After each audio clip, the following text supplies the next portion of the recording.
电视直播的时间已经安排好了，是今晚8点。我们一定要让全世界相信，这名中国军人的死跟我们没有关系。可是这件事情很明显和我们没有任何关系。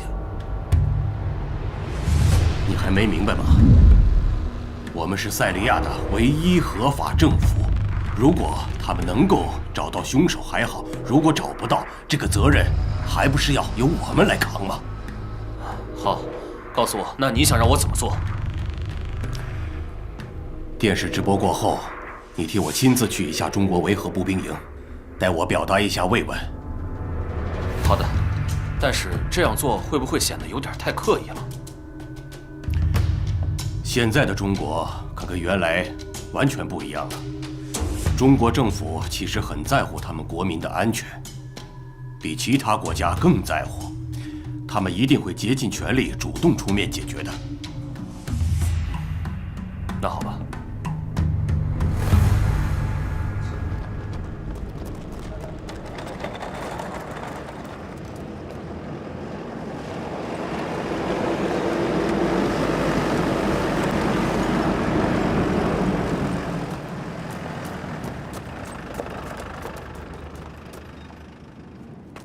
别忘了啊，赶紧去。好。报告营长教导员，中国人民解放军东部战区特战旅作战参谋聂放，奉命赴塞利亚执行维和任务，请营长教导员指示。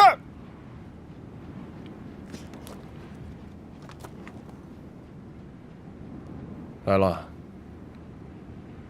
辛苦，好好休整啊。等会儿开会，咱们再细聊。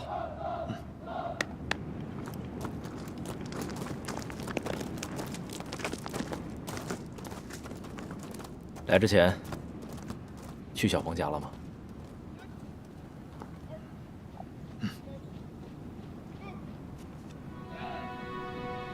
阿姨嘱咐我2件事：第一，保护好自己；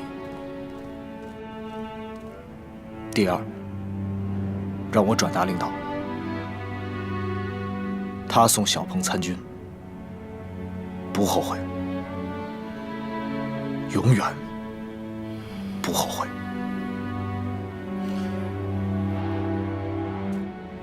记住你说的话啊！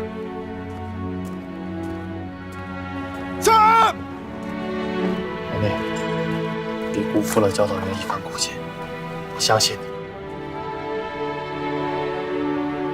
带我去见小鹏。走。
陈小鹏，到。上次那事儿，对不住了啊。我不知道那双鞋是你父亲给你留下的遗物。你怎么？你不必道歉。是我向你发出的挑战，一切后果由我自己承担。好小子，硬气！哎，聂参谋，怎么了？我想求您件事儿。什么事儿？我想拜您为师。穿着一身军装的，这是在部队，咱们不讲这套啊。不是，我都查好了，这政治部胡主任就是你师傅。你小子怎么什么都知道？你当花边新闻记者去得了。聂参谋，我求求您就答应我吧。您要不答应我，我一直缠着您，不管你踢坏我多少双鞋。我算是摊上大事了，是吧？行，我答应你。但是有一点，你可记住了啊，嘴上不能提师傅这2个字儿。我教你本事，但不能叫出来，不能违反部队纪律。这么说您答应了？好嘞，师傅。哎，参谋。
师傅想跟你打一架。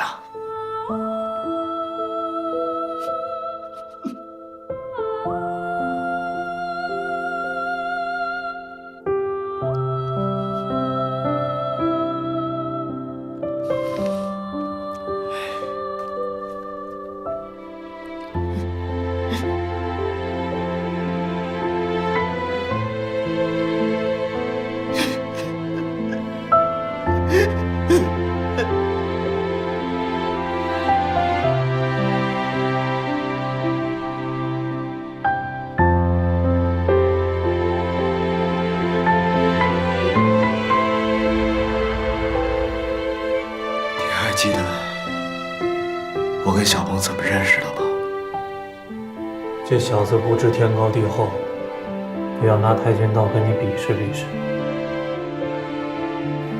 我替换的那双鞋是小鹏他爸留给他的遗物，97年的强人。小鹏，你师傅有心了，在你20岁的生日的时候，给你准备这么有意义的礼物。你穿着这双新鞋，安心上路吧。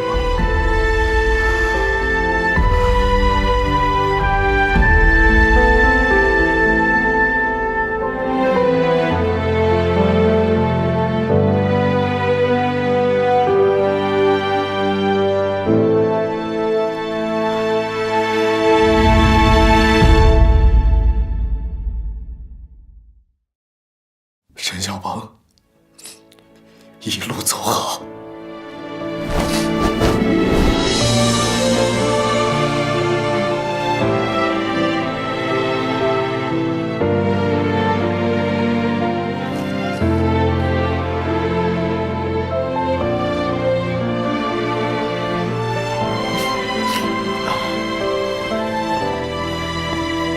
哎，老宋，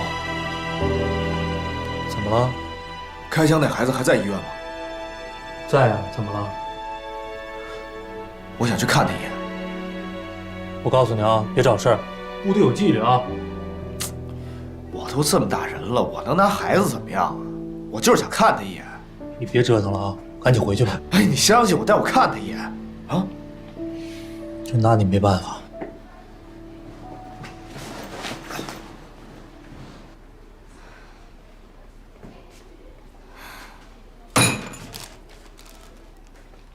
你的伤口需要换药，我来帮你换一下。不，我不要。我是中国维和部队的医生，我不会害你。不，我不要。你这孩子怎么不听话？你不要听话。医院的条件远远不如国内，你看，就这种环境。我不要，你放开我！沙克就在里面了。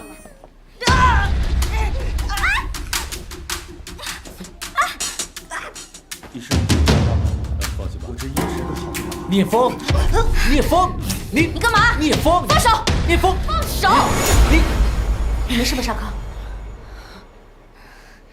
他把这姑娘给咬了。那你也不能这么粗鲁对待一个孩子呀！怎么又是你？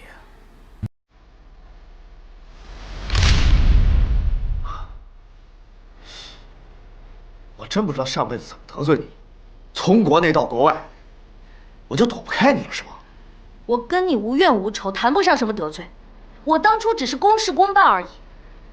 我知道你跟小鹏关系好，也知道你为什么要来这，但是我要告诉你，这孩子现在他是我的病人，我不许任何人伤害他。童医生，您多虑了。我现在是一名维和战士，怎么能欺负一个孩子呢？知道就好。要不是因为你拦着我进维和部队，小鹏就不会死。那是你自己想的。我告诉你，当初你要是来了，现在躺在那儿的很有可能就是你。小鹏太可惜了。你说什么？好了好了，你再说一遍。别说了，你再说一遍。走走走走走。你说什么？对不起啊，童医生。放开！我愿意替小鹏躺在那儿。对不起啊，童医生，你行了。你干什么呀？你压压火，你今天怎么了？什么今天怎么？我见着他我就生气。不是，你等会儿，你们之前认识？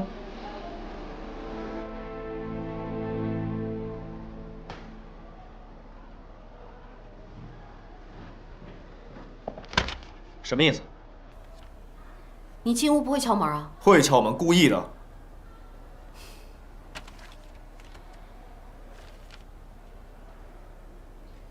你患有急性中耳炎，不符合参加维和的标准。为了参加维和部队，我准备了半年，你一句话就把我给废了。这是我的工作。你的工作，你小题大做了吧？中不中耳炎我自己不知道啊。就你现在这样的情况，长途飞行超过3个小时，就很有可能耳膜穿孔。耳膜穿孔知道什么概念吗？不知道。严重的会导致永久性失聪。现在清楚了吗？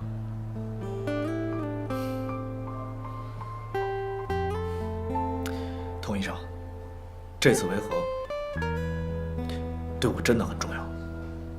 只要你在报告上有放行那句话，一切后果我自己负责，行吗？不行。你现在是一名中国人民解放军上尉，身体是党的，是国家的，不是你自己的。知道你是兵王，用不用我给政委打个电话呀？你自己跟他探讨一下。行，算你厉害。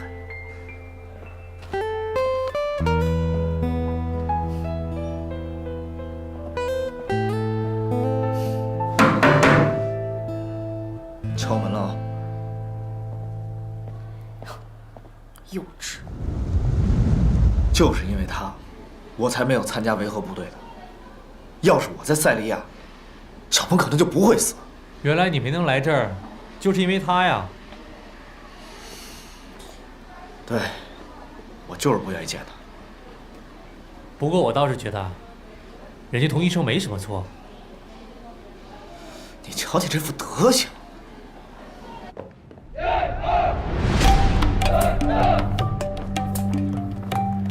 同志们，小鹏的牺牲，无论是对于我和教导员，还是全营的将士来说，都是一个重大的打击。要知道，现在世界各国在各个任务区牺牲的维和人员200多人，这不是一个小数字啊！同志们，在面对危险的时候，首先不管用什么手段，其次也不论对方是什么人，只要威胁到我战士的生命，只要枪口对准我们，那要在第一时间让其失去战斗力。如果受到持续进攻，可以考虑就地击毙。当然，这个原则对于妇女和儿童不适用。我们必须以最灵活的方式去应对每一次复杂的局面。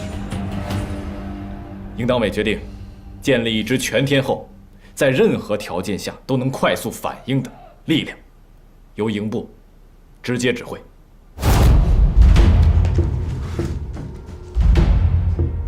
聂风，营长，今天你算是正式入队。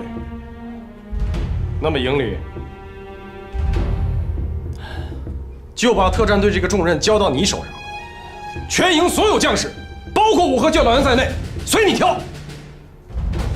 宗旨只有一个：要能打、敢打、打得好、打得赢。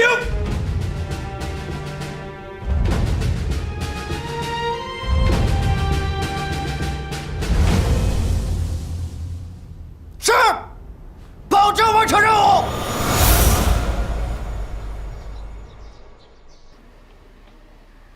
能告诉我你叫什么名字吗？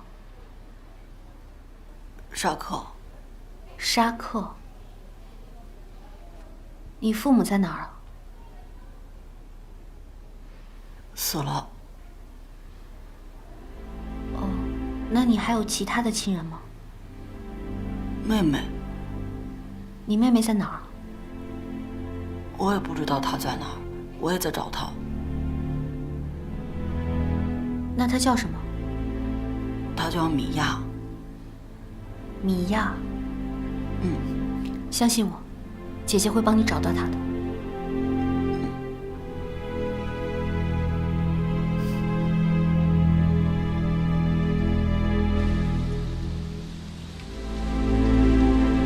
聂风，现在营里正式任命你为中国维和步兵营特战分队首任队长。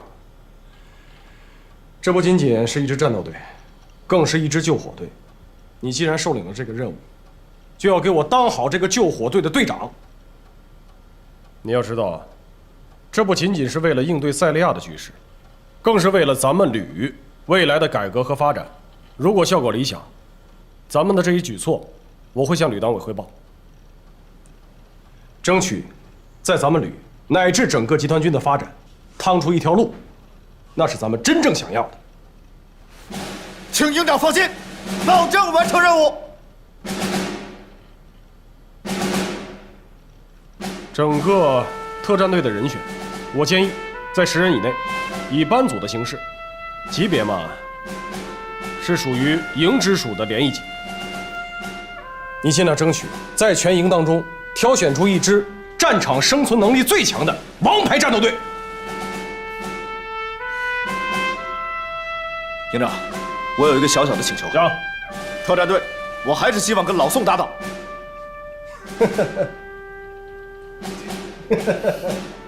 坐。哎，我们想到一块儿去了。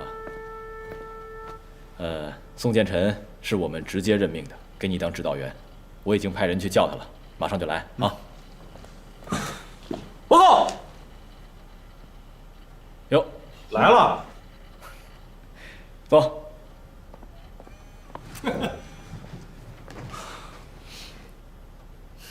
既然你们俩都到了，那我说一下，我们成立特战队的初衷，就是为了更灵活地应变战场的局势，更好地保护我们官兵的安全。当然了，也正因为如此，你们一定要牢记，有可能触犯的政治、军事、外交，以至于各种当地居民的禁忌。你们两个人性格上可以说是互补的，所以你们俩搭档，我们放心。对，听见没有？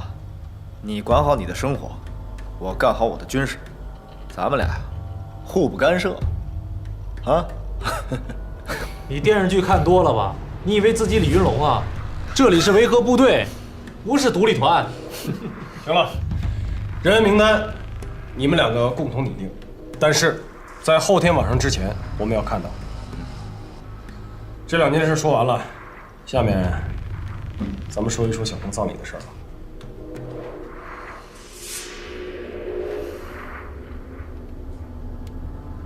中国维和步兵营上一次有战士牺牲，那已经是3年前的事儿了，而且还是在施工修路的过程当中引发的自然灾害。不同于小鹏这一次是在战斗中牺牲。1个小时以前，我接到了塞利亚总统府直接打来的电话，努尔会派人前来悼唁，以示慰问。哼，他把问题怪到他头上，开始摆姿态了。他们摆姿态，咱们就接着，是吧？还有，欧阳丹尼那边也来找过我们了，他的态度还是很诚恳的。他说小鹏是为了保护他而牺牲的，他要亲自来参加小鹏的追悼会，而且还要给小鹏申请联合国的勇士勋章。不管怎么说，这都是巨大的荣誉，也算告慰小鹏的在天之灵了。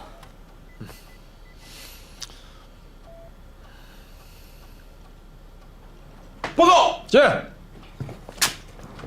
营长，刚刚接到战情通报，5号区域再次发生交火，叛军动用坦克冲击政府军营地，过程中导致10余名平民死亡，目前仍有数十名平民被困在交战现场。战区司令部要求我营立刻前往交战地点，解救平民。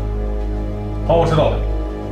建臣，你立刻带1连2排和保障分队立刻赶往事发现场，同时通知2级医院救护队一同前往。是。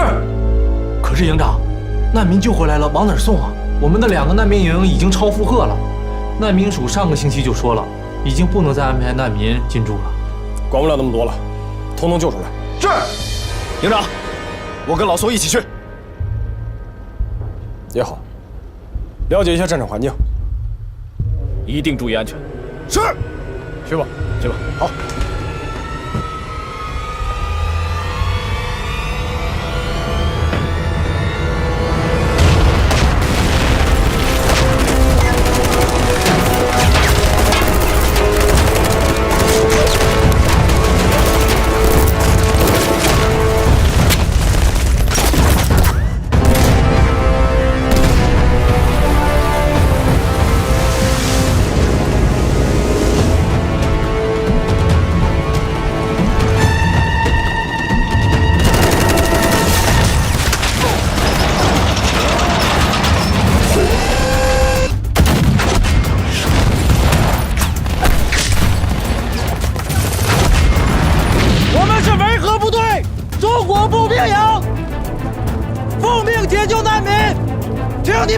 停火，否则我们将采取强制的措施。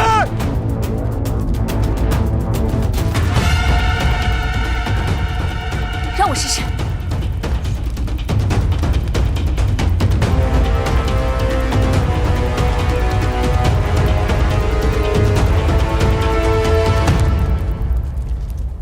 Tunahitaji kuwaleta wakimbizi hapa hospitali ya UN.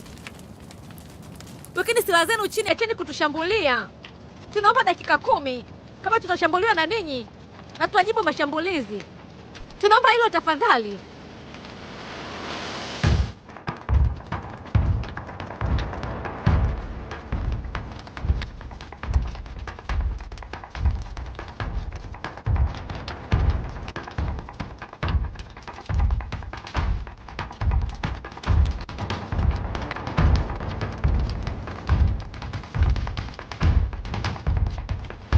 我是302排女子战斗班副班长朱子楠。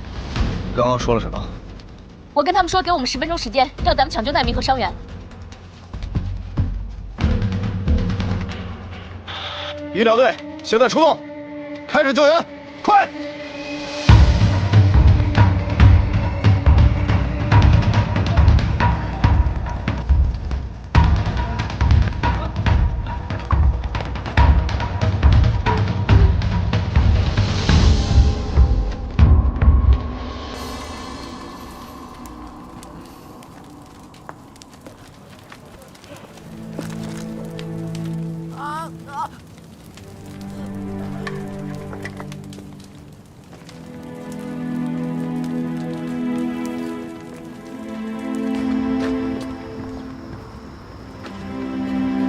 请允许我代表塞利亚政府、鲁尔先生以及我个人，对这次战斗中牺牲的中国战士表示我们最深切的哀悼。感谢总统和您的慰问，我代表步兵营的全体官兵表示感谢。营长先生，根据得到的情报，我们完全有理由怀疑此次袭击就是叛军首领马努特所为。近半年来，在一些外国势力的支持下，马努特还有他的追随者对政府的攻击越来越猖狂，越来越肆无忌惮。就我个人而言，我对他毫不在乎。但是塞利亚的政府和人民对此次向中国军队发起的攻击表示强烈谴责。事件的原因，联合国有关部门正在抓紧时间调查中，但现在还没有证据证明沈小鹏战士的牺牲和马努特领导的反对派武装有直接的关系。事件已经查明，我们一定要给我们的战士讨回一个公道。我们战士血不能白流。我本人及塞利亚政府会竭尽全力配合联合国的调查。这样最好，因为现在全世界都在关注此事。我们中国维和步兵营就是为了你们国家的安全稳定才来到这里的，希望贵国能够尽快解决此事。阿明先生，就算这次恐怖袭击跟你们无关，你们也无法逃避责任。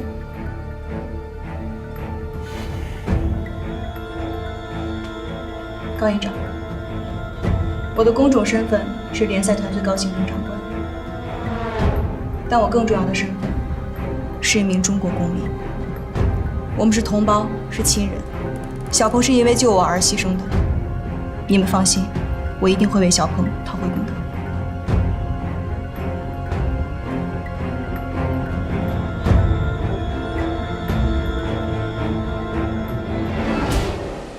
老聂，看看吧，所有的人员资料都在这儿。这个不用商量了吧？第一个，老编。我们3个是铁三角，就不用多说了，谁也离不开谁。我宣誓！我宣誓！边享受老大哥加入了特战队之后，也会是咱们特战队的定海神针。一句话，有他在，特战队就有了最坚强的后盾，做什么事儿我们都会有底气。最重要的，我知道这次小鹏牺牲对他打击真的很大，得找个办法，让他把这口恶气给出了。好，下一个，冯志勇。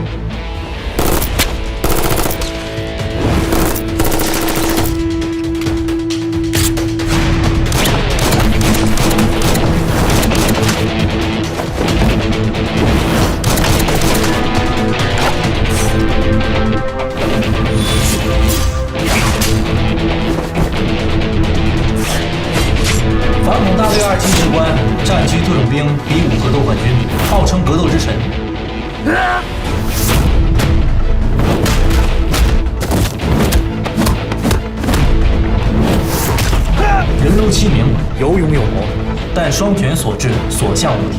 肉搏战，他不会输给任何人。还有，在全军驾驶技术都是一流的。高营长说过，只要冯志勇开车，无论路况多复杂，他都能应付，是任何部队都需要的急先锋。他我知道，我早就久仰大名了。之前旅长还跟我说要给我们俩摆一场擂台呢，我有事儿走了，没想到在这儿碰到了。是啊，在那之后，你的名声在全旅可就传开喽，说天不怕地不怕的聂参谋，生生被一个格斗冠军给吓破了胆。哎，老宋，我发现我这一世英名，就这么回你嘴里了是吗？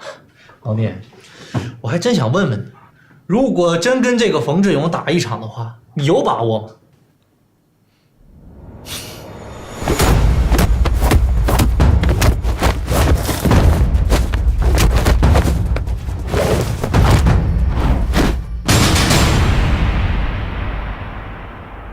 我呀，还真想看看你们俩较量一下。想看我们俩比试？你是想看我出洋相吧？这机会绝对不给你。下一个，老毕，这个人你可能不熟，陆航大队的王牌，参加了大阅兵，开着5直10飞过天安门。去年因为见义勇为，打折了5个流氓，累计10几根肋骨。哎，别动啊！救命啊！地方。还把其中一个人的跟腱踢折。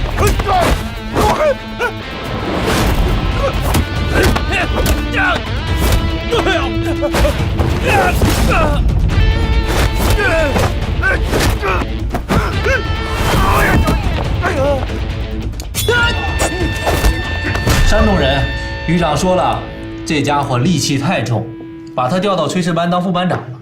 枪没得拨了，他只能拎着菜刀。这家伙真是个人才，悟出了旅长的用意。1年的时间，愣是把自己练成了全旅第1名厨。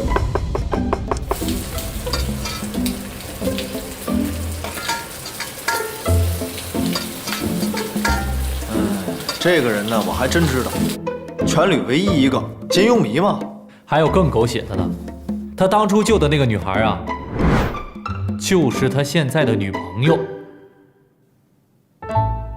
这桥段太烂了吧？谁不说呢？现在的偶像剧都不用这套路。下一个，秦牧阳，电子对抗中队兵王，电脑天才。入伍前曾经在某电脑门户网站对付黑客，用无人机比你用枪还熟练。去年考上了信息工程大学，专攻导航工程专业，4年后回来就能提干。旅长眼里未来的信息教父。为了参加我们维和呀，主动休学，相当于放弃了1年提干的机会。我都觉得这个人很有魄力。这也太厉害了。行了，那就算他一个，还差最后一个。报告。进。报告队长、指导员，女子战斗班副班长朱子楠申请加入特战队。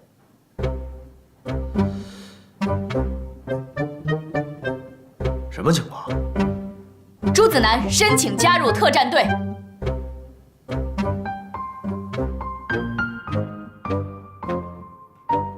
特战队是干什么的？你搞清楚了吗？报告队长，我的父亲曾经是中国驻塞利亚大使馆的武官，我从小在塞利亚长大，对塞利亚各个部落非常的了解，会说各个部落的方言和俚语。我相信，语言的优势会是我们这支特战队最需要的攻坚武器，它能在很多意想不到的情况下帮助我们。哼，可是我们特战队要执行的都是特殊的任务，女兵应该不大方便。指导员不用为我担心，我可以跟男兵执行一样的任务。我相信，这是在非洲，了解和沟通在特定的场合下非常的重要。如果上一次能和对方进行有效的沟通，小鹏或许不会死。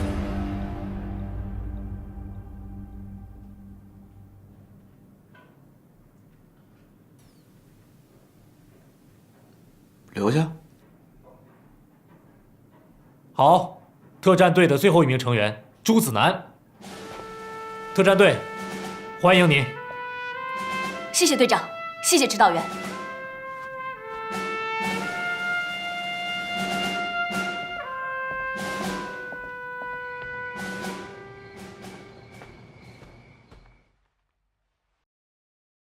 国内来了一个顶替小鹏的人，聂风，号称陆军特战之王，小鹏的师傅。自以为是、傲慢、刚愎自用，俯视众生的嘴脸始终让人讨厌。去年，我对他的体检诊断结果毁了他的维和梦，但我想让他明白，每个人都不是魔鬼。这个孩子恨战争，恨无休止的谩骂杀戮，让他成为了孤儿，流离失所。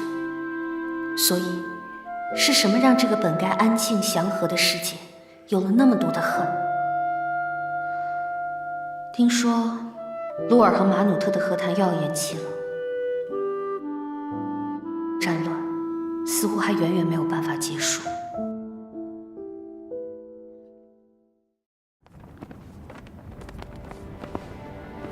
中国维和步兵营特战队今天成立了。下面我来宣布一下队员名单：队长聂风到，指导员宋建琛到，副队长边响到，队员秦牧阳到，冯志勇到，毕胜到，朱子南到。同志们，多了我不说，你们要牢记，你们7个人是我国自执行海外维和任务以来成立的第1支担负战略职能的快速反应部队。这个举措所代表的意义，不仅仅是为了我们剩下半年的任务期，更是我们全旅、全集团军乃至全军的改革试验田，责任是何等的重大，不需我再多说。最后，希望你们牢记使命，不辱蓝盔。是。敬礼。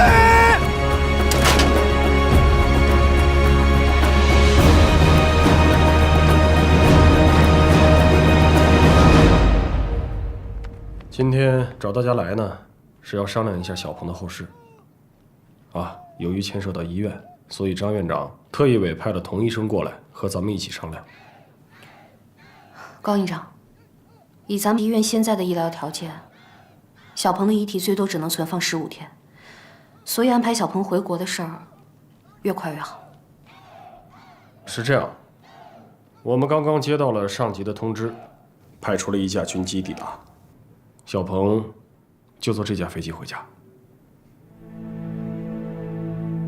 飞机明天上午10点准时起飞，上午8点追悼会，追悼会结束以后，直接就去机场。好，那我现在回去帮小鹏处理一下遗容。童医生，谢谢你。小鹏是我们大家的战友，于情于理，这都是我应该做的。营长，我有一个请求。说。我想跟童医生一起，去给小鹏整理遗容，送他回家。营长，我也想跟老聂一起。那你们就跟童医生一起去吧。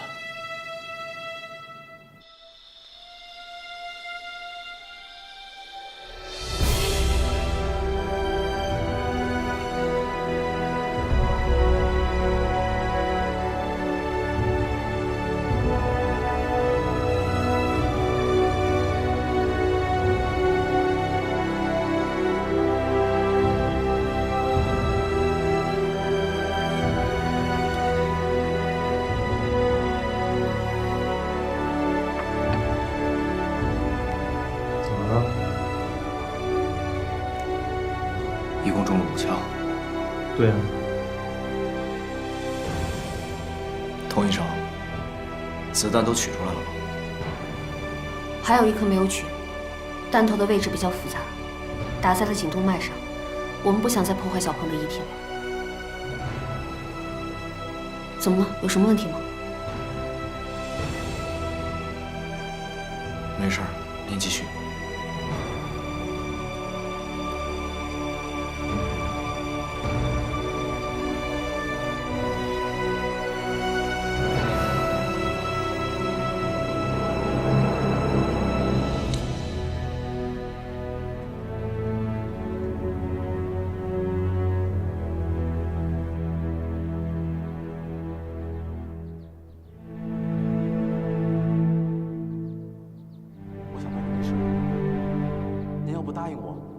缠着您。好嘞，师傅。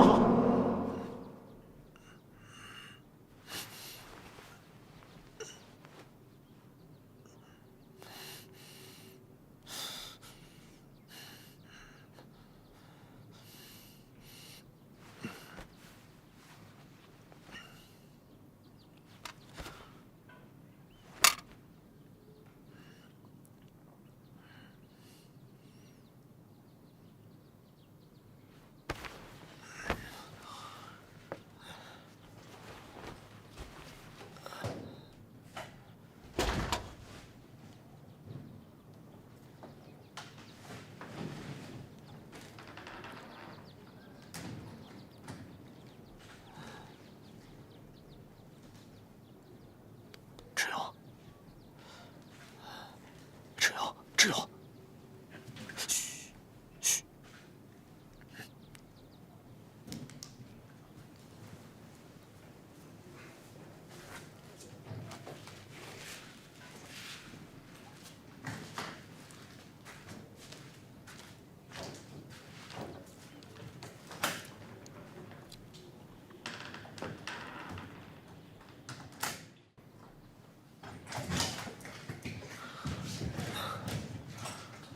老宋，老聂，志勇，什么事儿这么早？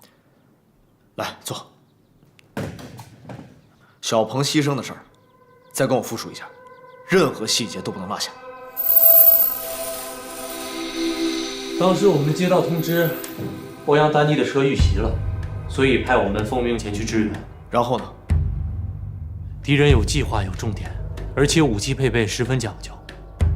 当时在街角的楼上，我们发现了2名狙击手，所以我让小鹏和志勇去突击。就是说，小鹏牺牲在突击途中是吗？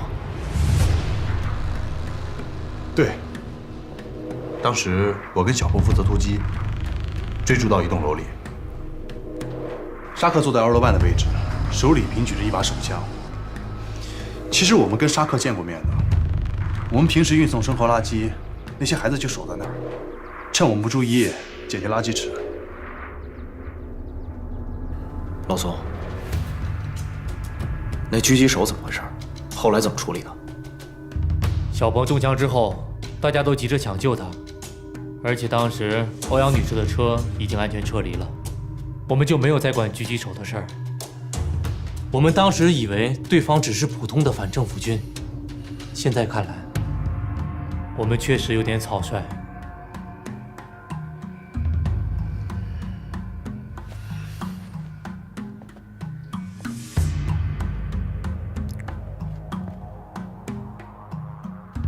我要去一趟小鹏的牺牲现场。不行，还剩2个小时了，我们赶不回来了。事情没搞清楚，追悼会怎么开？队长，要出营的话，得营长批准。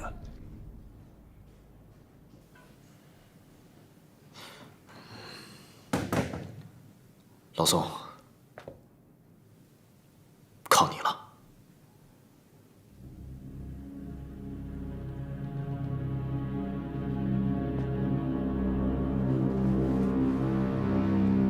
好，这事交给我，我们走。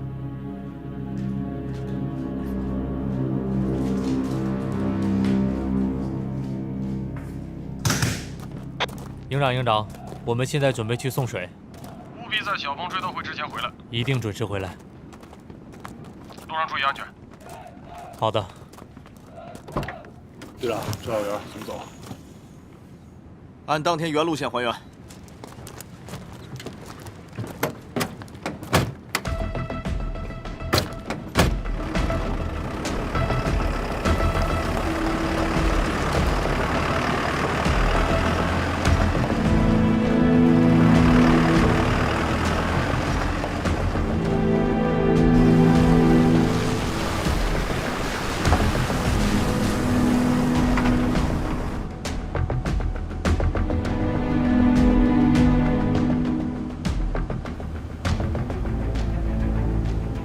满目疮痍。这里是战区，老百姓都跑了，剩下的只有武装分子。没什么其他人。按照你的描述，这次恐怖袭击是有组织、有计划、有预谋，针对欧阳丹妮的。但是以我的直觉来看，正反两方毫无关系。你的直觉很对，无论是鲁尔还是马努特，都不能把事情玩得这么大。直接袭击欧阳丹妮，对他们来说没有任何好处。塞利亚这个地方，各种势力交织错节，也不简单。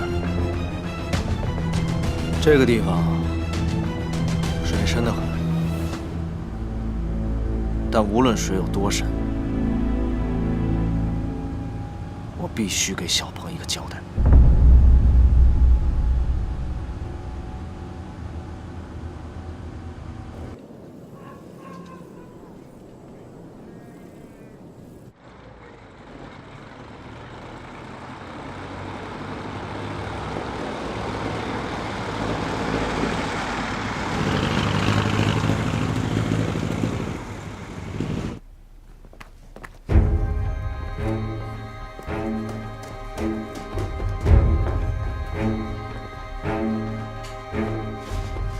就是啊，队长。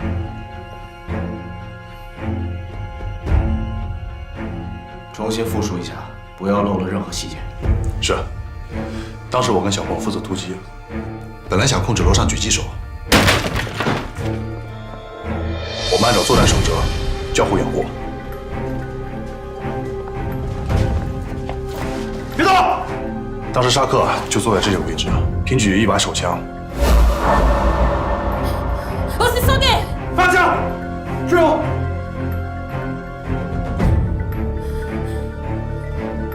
当时看得出他情绪非常激动，小鹏尝试和他交流。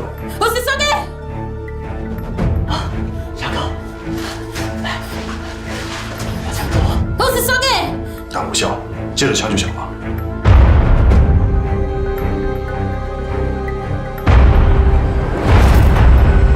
别上来！小鹏扑向沙克，几乎和他开枪是同时的，接着就是连着4枪。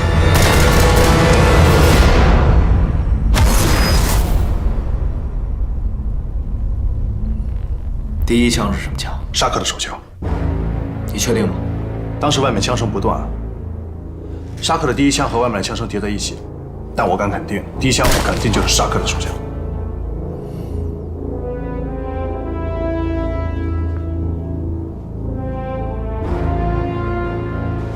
把枪给我，相信我。我们不会伤害你的。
没错，就是这枚 AK 的弹头。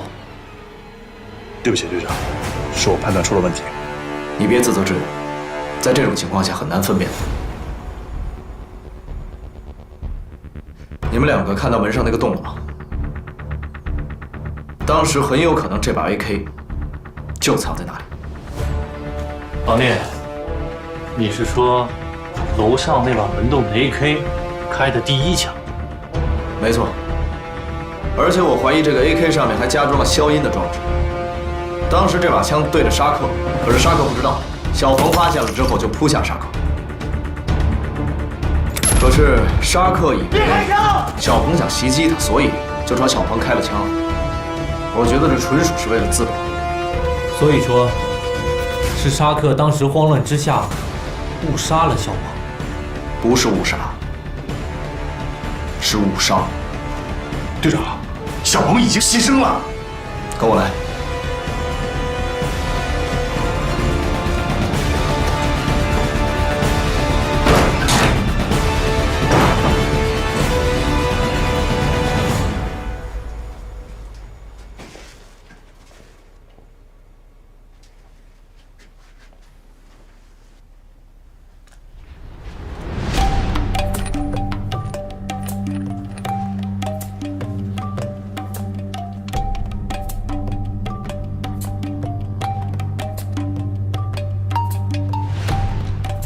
志勇，现在你明白了吗 ？AK 的弹壳跟刚才那个子弹对上了，但怎么都少一个？也就是说，这个屋子里的人一共开了2枪，那另一个弹头呢？在小鹏身上。什么？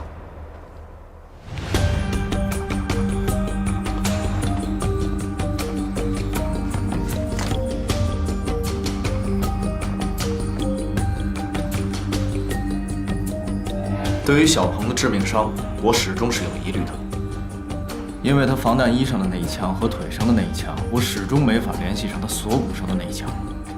按照你的判断，是屋里的那个人开的第一枪，但这一枪没有打中小鹏，就是下面那个弹。然后小鹏去救沙克，沙克慌乱之时又连开了3枪，这个时候屋里的人又开了第2枪，正是这一枪击中了小鹏的要害，也恰恰是这一枪要了小鹏的命。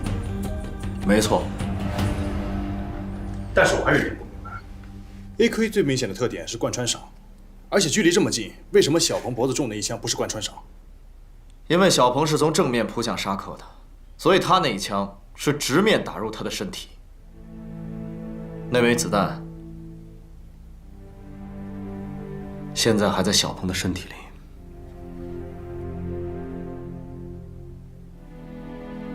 志勇，给童医生打电话，告诉他我们1个小时之内赶到。是。老聂，你想干什么？送小鹏上路。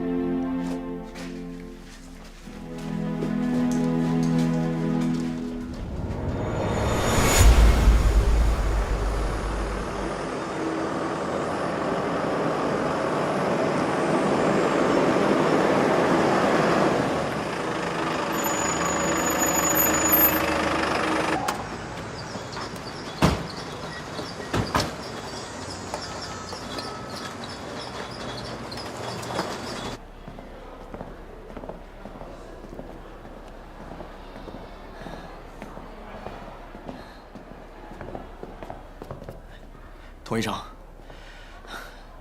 我有个事儿，想请你帮忙。说吧，什么事儿？来，跟我来。你干嘛呀？有事说事，你放开我！你先放开童医生。童医生，我有一件事情请求你，你能不能把小鹏的遗体解剖开，把子弹取出来？你疯了吗？我没疯，我现在没有时间解释了，求你帮我把子弹取出来好不好？小鹏的遗体今天就要被运送回国，你现在让我把他体内的子弹给取出来，我也不可能在这么短的时间之内把他的尸体缝合。好，我最后求你一遍，你不开这一刀，我开。我相信对于我来说，对一个遗体开刀并不难。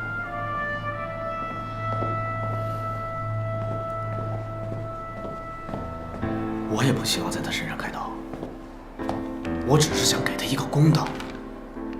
现在所有人都怀疑沙克是杀人凶手，维和警察说，即便他是未成年人，找到足够的证据，依然可以找他兴师问罪。我不想冤枉他，更不想让杀人凶手逍遥法外。这黑锅不能让孩子背。小鹏也不能白牺牲。小鹏牺牲其实疑点有很多的，表面上看是沙克开的枪，但其实并不是。他颈部致命的要害伤，看上去不一定是手枪开的，很有可能是一把威力巨大的 AK-47开的，而且证据就在他的体内，所以一定要把子弹取出来。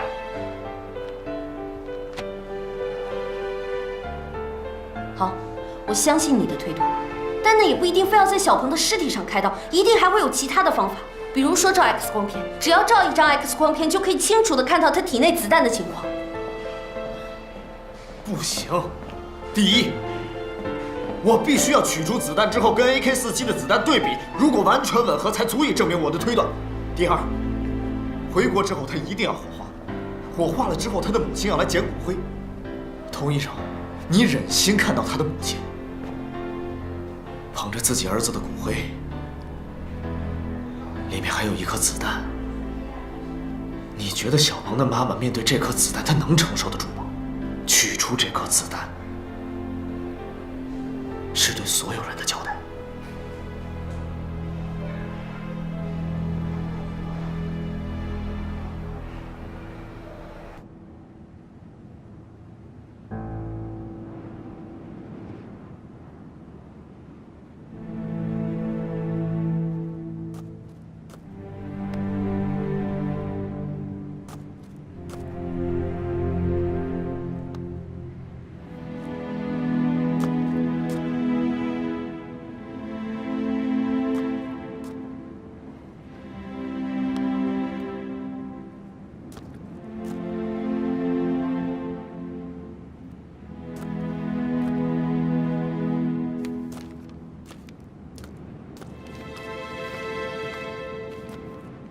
老胡，15分钟以后准时开始。好，我已经安排了2连9班去接遗体了。宋建成和聂风什么情况？哪儿去了？怎么还没回来？宋建成刚才报告说他们会准时参加。时间马上就到了。别讲，走。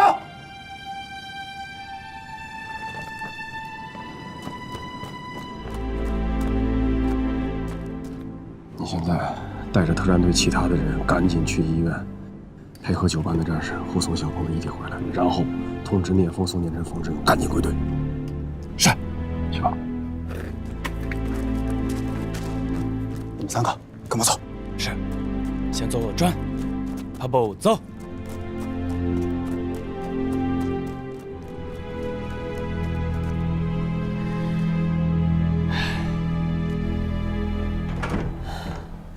老宋、志勇，你们俩在这守着，我没出来之前，任何人都不准进。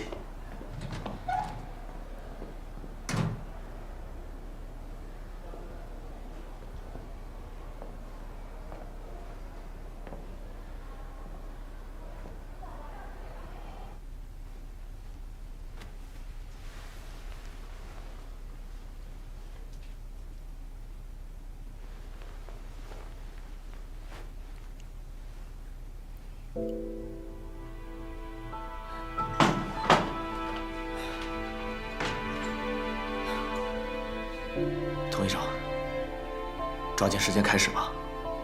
小鹏也一定希望真相大白，他不会怪你的。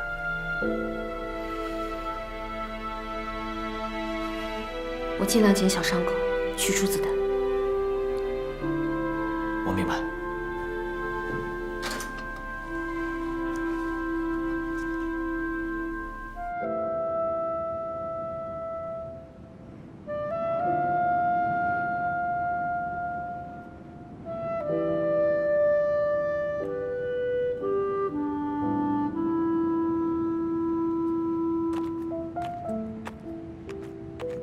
高营长，各界人士都来的差不多了，烈士的遗体什么时候入场？已经通知人去接了，应该很快就到。哦，对了，欧阳女士，这次针对你的袭击，维和警察部那边有没有什么新的线索？还没有什么具体线索，不过可以肯定的是，这是一次针对联合国官员有组织、有预谋的恐怖袭击。高营长，以后就叫我欧阳。咱们都是同胞，不用那么客气。不合适，按照隶属关系，您是我们的上级，应该的。哦，对了，等烈士回国的事情忙完，还得麻烦您给我一个他家里人的联系方式和地址。小鹏是因为救我而牺牲的，无论如何，我得去看看。好，谢谢。再等等吧。行。老宋，这个聂疯子在里边干什么呢？别问那么多了，就在这等着。是我等吗？啊！你看看，还有10分钟，追悼会就开始了，几百号人在那等着呢。聂疯疯了，你也疯了。我就问你一件事儿。啥？你想不想让小鹏踏踏实实的回家？废话呀！那就在这等着，等着聂风和童医生出来。这我做不了主，得马上向营长汇报。你亲自汇报。你帮我汇报。你就跟营长说，这是我和聂风临时下的决定。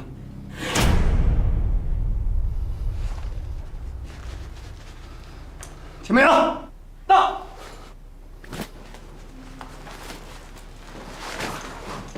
报告。怎么了？营长，电话。喂，我是高波。营长，我是边想，突发状况，追悼会可能要延迟。扯淡！怎么回事？啊？我也不知道怎么回事啊，还不知。反正必须延迟。我说边想，你脑子是不是进水了？你非得让我亲自去一趟，是不是？你要是能来，那最好了。我们在医院手术室。什么情况？突发情况，老胡、欧阳女士，我现在必须得立刻去一趟医院。出什么事儿了？不是，现在？对，我也不知道，所以说我得亲自去一趟。这样，老胡啊，你和欧阳女士先在这儿主持一下大局，我尽量快去快回。好。不是老高，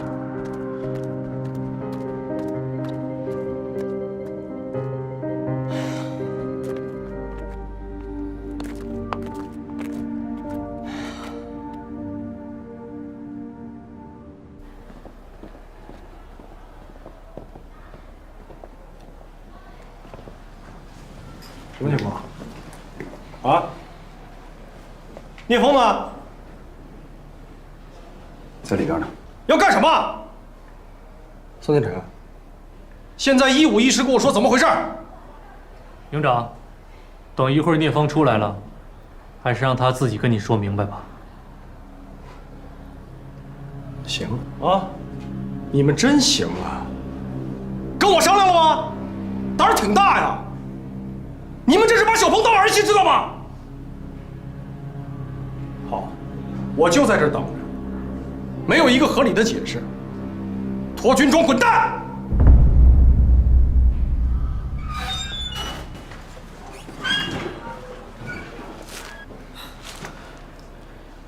营长，给我2分钟，如实向你汇报。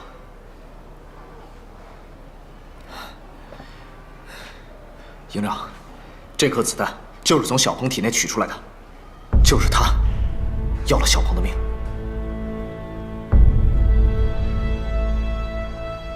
还有，这是在他牺牲现场找到的，这2枚子弹完全吻合。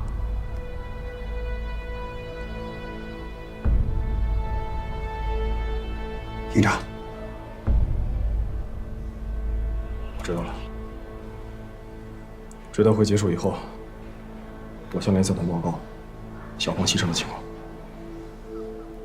聂风，带小鹏回家，开追悼会。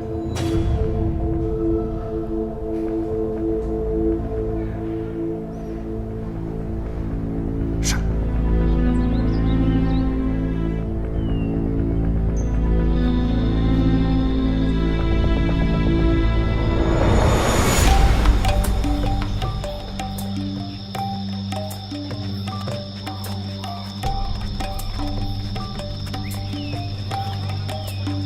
哎，兄弟，今天怎么样？还不错。有情况没有？没有。一会儿换班了啊。好的。哎，昨天糟透了，有个人差点割了我喉咙。告诉我，我是该奖赏，还是惩罚你们？老板，请你理解，中国人我可以解决。好，看得出来你的任务还没有完成。现在罗尔和马努特都在忙着互相推卸责任，但那个联合国的欧阳女士，她还没被杀死，对吧？如果她死了，现在的局势会完全不一样。老板，听我说，这都怪我那帮愚蠢的弟兄们做错了事。不，你还是没有搞清楚，这跟杀女人没关系。总会有机会。这跟那个被杀的中国维和战士有关系。你知道中国人会找我们多少麻烦吗？你知道吗？我明白，老板。我也不想每天跟中国维和部兵营扯上关系。现在你给我听好了，按照我说的做。你扮演的角色非常的重要，我们绝对不可以让中国人抓住把柄。听明白了吗？明白，老板。明白，老板。好。老板，土狼和秃鹰回来了。真是没想到，这样都让我们出来了。老板，你这个混蛋去哪儿了？老板，我们被中国人办住了，好不容易才脱身的。我们躲了几天才敢露面，请相信我们，我下次不会了。老板，这个混蛋在说什么？到底是谁给你的权利去杀中国军人？现在他们找上门来了。老板，听我说，那些中国士兵拦住了我们的退路，我们不得不杀了他们。不那样做的话，我们早被抓住了。听我说，我把枪给了沙克，中国军人都认为沙克是凶手，不会怀疑到我们头上的，不会的。沙克，那个孩子，对，没错，是沙克，他是我部落的孩子。中国军人都以为是他杀了人，不会怀疑我们的。所以现在因为你，我们都有可能完蛋，是吗？不，老板，请听我说，我了解沙克，他什么都不会说的，我发誓他不会说的，真的。求求你！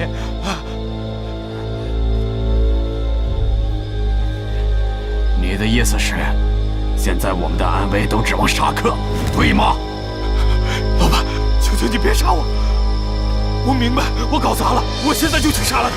真的，他再也不会威胁到我们了。我杀了他，现在就去。求你了，别杀我，老板，我错了。老板，土狼说的没错。当我们躲在里面的时候，中国军队确实以为是那个孩子的枪。只要我们干掉那个孩子，没人会怀疑我们的。没人。你们两个，我给你们3天时间去把沙克的尸体带回来。如果带不回来，你们也别想活着，明白了吗？明白了吗？明白。走，我们快走，走。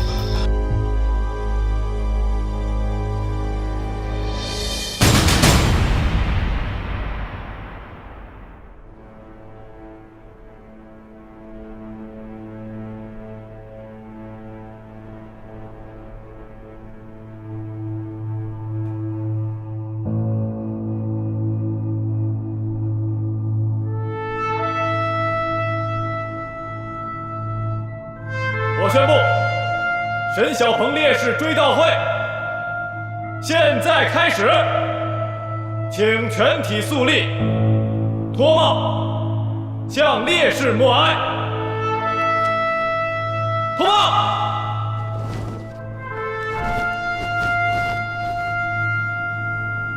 向烈士默哀。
旗致哀。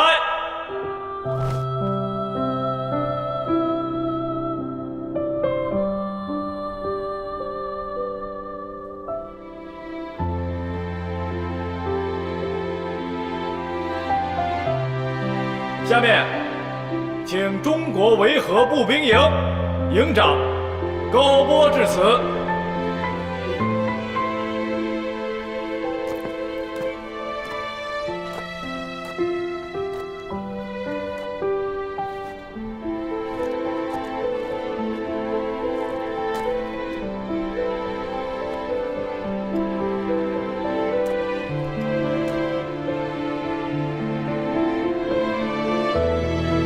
尊敬的各位首长、各位来宾、亲爱的战友，首先，请允许我代表烈士沈小鹏以及中国维和步兵营的全体官兵，向今天到场的各位来宾表示衷心的感谢。在我们国家首都北京的天安门广场上，矗立着一座人民英雄纪念碑，碑文是这样写的：3年以来，在人民解放战争和人民革命中牺牲的人民英雄们，永垂不朽。30年以来，在人民解放战争和人民革命中牺牲的人民英雄们，永垂不朽。沈小鹏是我们这个队伍里最年轻的战士。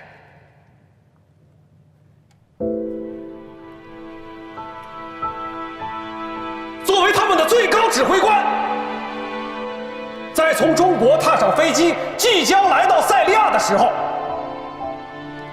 我就对自己说过，等到任务结束，我一定要一个不落的把他们全都带回家。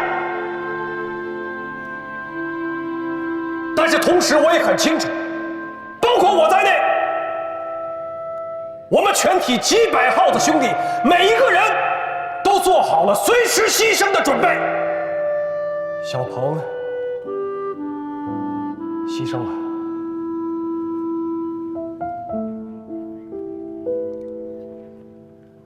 他是我们的楷模，更是我们的战友，是我们的兄弟。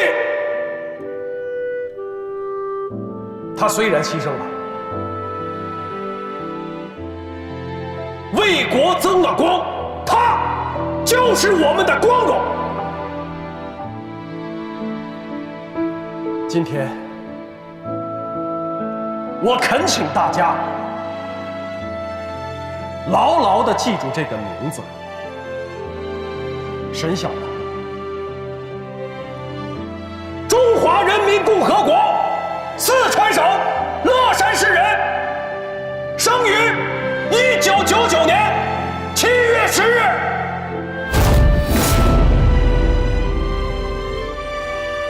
牺牲的当天，是他20岁的生日。他就是我们这个时代的英雄，他和我们曾经无数的革命先烈一样，永垂不朽。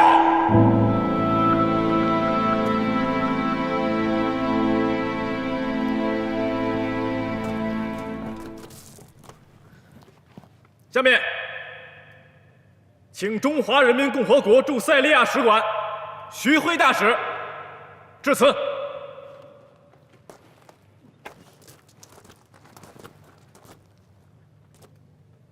各位好，我是中华人民共和国驻塞利亚大使徐辉。首先，我代表中国政府，对今天所有来参加这名普通的中国维和战士追悼会的塞利亚各界，表达真诚的感谢。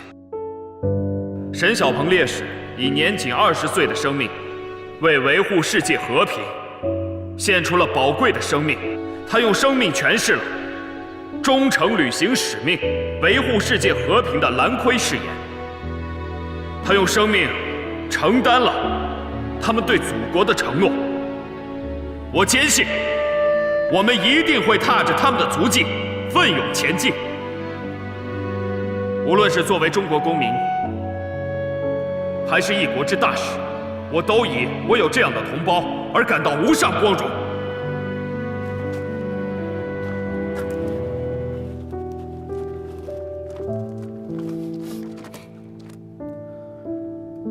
下面，请联合国秘书长特别代表欧阳丹妮女士致辞。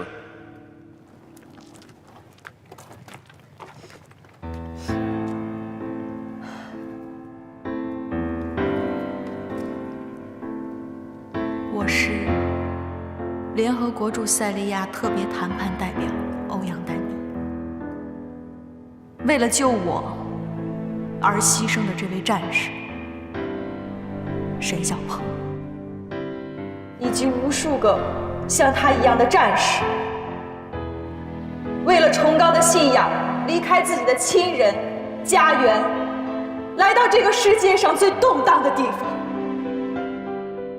他们乐观、坚定，他们从不怨恨，他们用自己的生命呼唤这个世界上最珍贵的东西。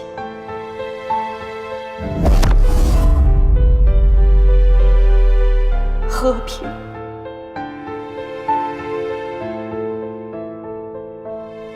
他们的名字应当被我们所有人铭记，他们的事迹值得我们所有人去颂扬。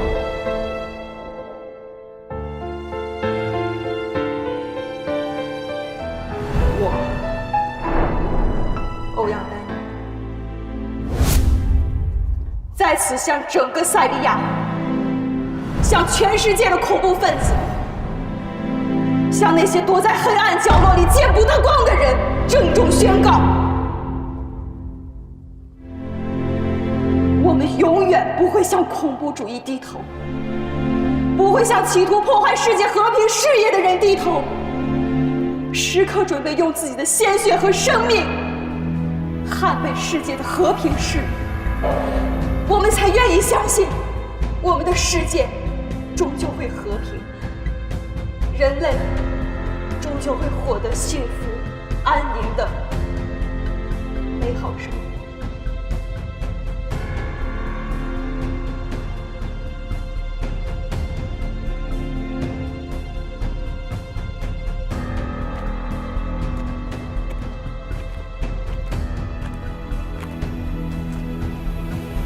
沈小鹏烈士追悼会到此结束。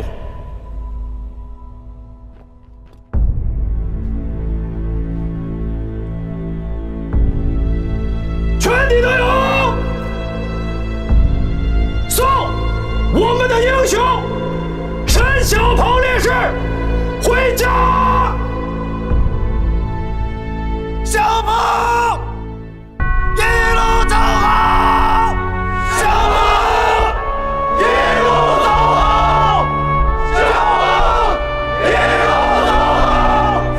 鹏，一路走好！小鹏，一路走好！小鹏，一路走好！小鹏，一路走好！小鹏，一路走好！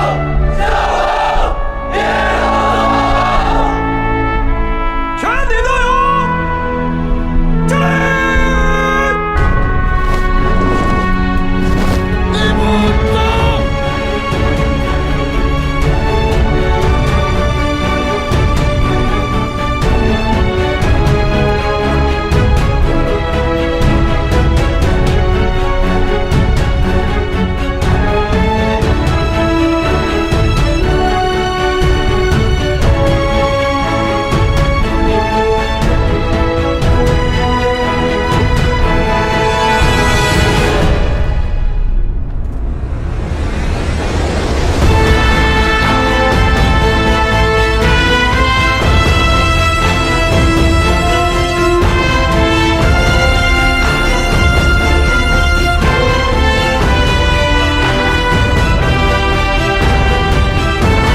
老板，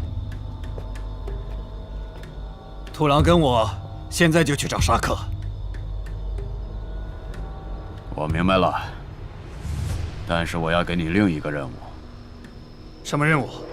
我一定照办。我要你去杀了土狼。杀了土狼？土狼和沙克比起来，土狼对我们来说更危险，因此我只能相信一个人，那个人就是你，明白了吗？明白，老板，保证完成。